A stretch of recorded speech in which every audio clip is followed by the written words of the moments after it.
राजकुमार के साथ। तो चलिए बढ़ते हैं आज की एक और बहुत ही डरावनी कहानी की ओर। दोस्तों, कहानी में आगे बढ़ने से पहले अगर आपने अभी तक हमारा चैनल सब्सक्राइब नहीं किया है तो कर लें और साथ ही वीडियो को लाइक शेयर कमेंट जरूर कर दें। तो चलिए जानते हैं आज की डरावनी कहानी। दोस्तों, उस रात के गहरे अंधेरे में मैं बस से गांव में उतरा। इस गांव में मेरा बचपन बीता था, पर मैं कई सालों बाद इस गांव में आया हुआ था। रात के अंधेरे में गांव की सड़कें सुनसान और शांत थी। केवल चांद की धुंधली रोशनी में घरों की छायाएं नजर आ रही थी।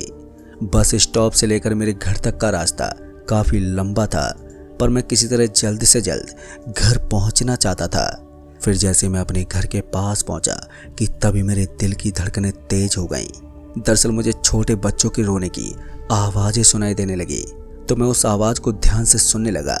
पहले तो मैंने सोचा कि ये कोई और आवाजें होंगी, लेकिन वो आवाजें और भी स्पष्ट होती गईं। वो आवाजें इतनी भयानक थी कि मानो किसी गहरे दर्द और सिसकियां उसकी अंतरात्मा में गूंज रही हों। फिर मैंने सोचा कि शायद गांव में कुछ लोग देर रात तक जाग रहे होंगे, लेकिन ऐसा नहीं था, क्योंकि जब मैंने आसपास के घरों में झांका ताकी की तो पता चला कि सभी घरों में अंधेरा था। किसी भी घर में बत्ती नहीं जल रही थी और सभी लोग सो रहे थे। अब ये देखकर मैं चौंक गया और सोचने लगा कि आखिरकार ये आवाजें आ कहां से रही हैं। फिर मैंने हिम्मत जुटाकर उन आवाजों की तरफ बढ़ना शुरू कर दिया, लेकिन वो आवाजें अब और भी करीब महसूस होने लगी, जैसे कि वो मेरी आंखों के सामने कहीं छुपी हों। मैं पूरे गांव में इधर उधर निगाहें दौड़ाए जा रहा था, लेकिन खामोश पड़ी गलियां और मुर्दों के समान खड़े घर ही मुझे नजर आ रहे थे। फिर कुछ देर के बाद जब मैं उन आवाज़ों के करीब पहुंचा तो मैंने देखा कि वो रोने की आवाज़ें अब धीमी होने लगी हैं, लेकिन मैं किसी तरह ये जानना चाहता था कि ये आवाज़ें हैं किसकी। इससे पहले मैं ये सब जान पाता कि वो आवाज़ें भी आनी बंद हो गई, जो कि मेरे लिए बड़ी हैरानी वाली बात थी। फिर मैंने भी अपने कदम वहीं रोक लिए और मन में ढेरों सवाल लिए अपने घर की तरफ लौटा। और जब मैंने दरवाज़ा खटखटाया तो घर से कोई भी निकल कर नहीं आया। पता नहीं घर वालों को मेरी आवाज़ सुनाई भी दे रही थी या फिर नहीं।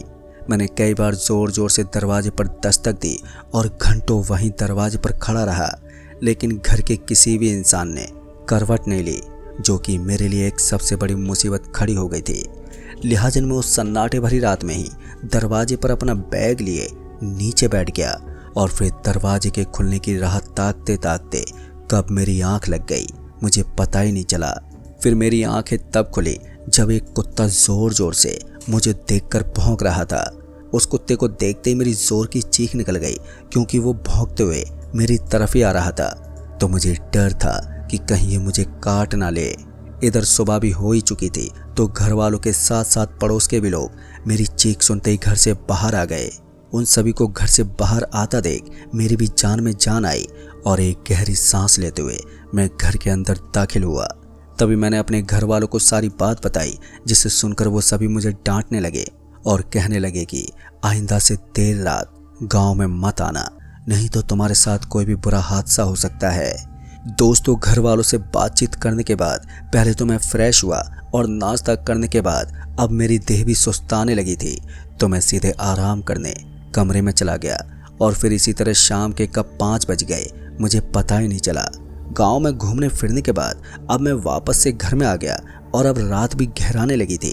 फिर से कल की तरह लोगों के घरों के दरवाजे रात होते ही बंद हो गए थे।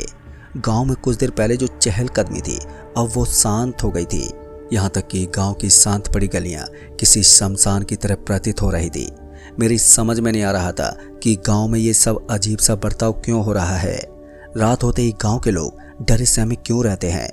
मैं अपने मन में उमड़ रहे इन बेतुके सवालों की उलझन में चादर ओढ़े फिर से सो गया।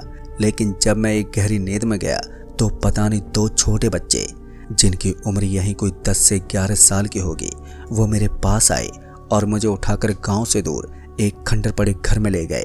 पहले तो वो बच्चे मेरे साथ खेलने लगे, लेकिन खेल खेल में उनकी जो शक्ल थी वो अब बदलने लगी थी, जो देखने में बहुत ही ज़्यादा भयानक लग रही थी।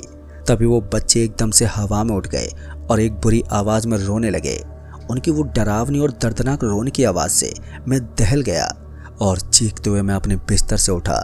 मेरी चीख इस कदर गूंज उठी कि सभी घर वाले घबराते हुए एकदम से मेरे पास आ गए और पूछने लगे, अरे क्या हुआ मनोज, सब ठीक तो है ना?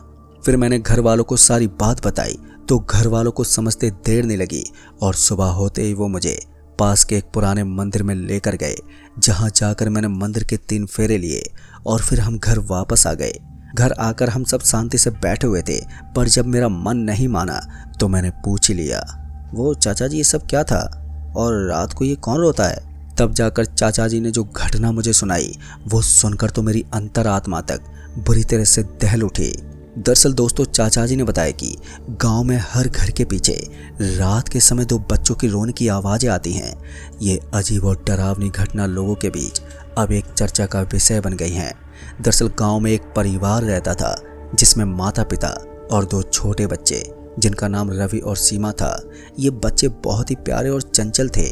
एक रात जब बच्चों के माता पिता गहरी नींद में थे तो उन बच्चों ने घर के अंदर एक अजीब और पुरानी अलमारी से एक पुराना और धूल भरा बक्सा देखा। बक्से को खोलते ही बच्चों ने देखा कि उसमें कुछ पुरानी चूड़ियाँ और एक काले रंग का धागा था। चूड़ियों को देखकर बच्चों ने सोचा कि यह उनकी माँ की पुरानी चूड़ियाँ हो सकती हैं और धागा शायद किसी पुराने किस्से का हिस्सा हो सकता है। बच्चों ने बक्से को खोला और चूड़ियों को अपने माँ को दिखाने के लिए सोची, लेकिन जैसे ही वो बक्सा खोलने लगे कि एक अजीब सी हवा चलने लगी और अचानक ही पूरे घर में अंधेरा छा गया। बच्चों ने डर के मारे चूड़ियों को वहीं छोड़ दिया और वो भाग खड़े हुए। उनके माता पिता ने उन्हें किसी तरह से ढूंढा और उन्हें शांति से सोने के लिए कहा, लेकिन रात भर वो बच्चे डरे हुए रहे। फिर अगली सुबह जब उनके माता पिता ने वो बक्सा देखा तो उन्होंने पाया कि बक्से में से चूड़ियाँ और धागा गायब थे। माता पिता ने सोचा कि बच्चों ने गलती से बक्सा खोल दिया होगा और फिर से बंद कर दिया होगा। उन्होंने बक्से को ठिकाने लगा दिया और बच्चों को भी तसल्ली दे दी कि अब उन्हें कोई खतरा नहीं है। लेकिन फिर अगली रात वो बच्चे अचानक ही घर से गायब हो गए और उसी रात से गांव में अजीब घटनाएं घटने लगी। उस रात से हर घर के पीछे से 2 बच्चों की रोने की आवाज़ें आने लगी। गांव वालों ने देखा कि रात को घर के पीछे कोई भी नहीं होता है, फिर भी वो आवाज़ें आती हैं। लोग ये मानने लगे कि वो 2 बच्चे रवि और सीमा अब भी आत्मा के रूप में भटक रहे हैं, जो अपने खोए हुए चूड़ियों और धागे को खोज रहे हैं। पर गांव वालों में उन बच्चों के प्रति डर और दहशत बनी हुई है और शाम होते ही गांव में अजीब सा सन्नाटा पसर जाता है, जिस वजह से शाम होते ही घर से कोई भी बाहर नहीं निकलता और फिर सुबह होते ही सब नॉर्मल हो जाता है। दोस्तों, चाचा जी के मुंह से ये घटना सुनते ही मेरे तो पसीने छूटने लगे और फिर अगली सुबह ही मैं वापस से अपने माँ बाप के घर यानी कि शहर लौट आया, क्योंकि मुझे उन बच्चों की आवाज़ों से बहुत ही ज़्यादा डर लगता था और मुझे डर था कि कहीं मेरे साथ कुछ घटना ना घट जाए, क्योंकि मुझे भूत प्रेत जैसी चीज़ों से बहुत ही ज़्यादा डर लगता है। तो दोस्तों, इस कहानी में बस इतना ही। कहानी आपको पसंद आई हो तो वीडियो को लाइक शेयर कमेंट ज़रूर कर दें। तो मैं आपका दोस्त राजकुमार जल्द ही मिलूँगा ऐसी एक और डरावनी भूतिया कहानी के साथ। तब तक के लिए बाय एंड टेक केयर।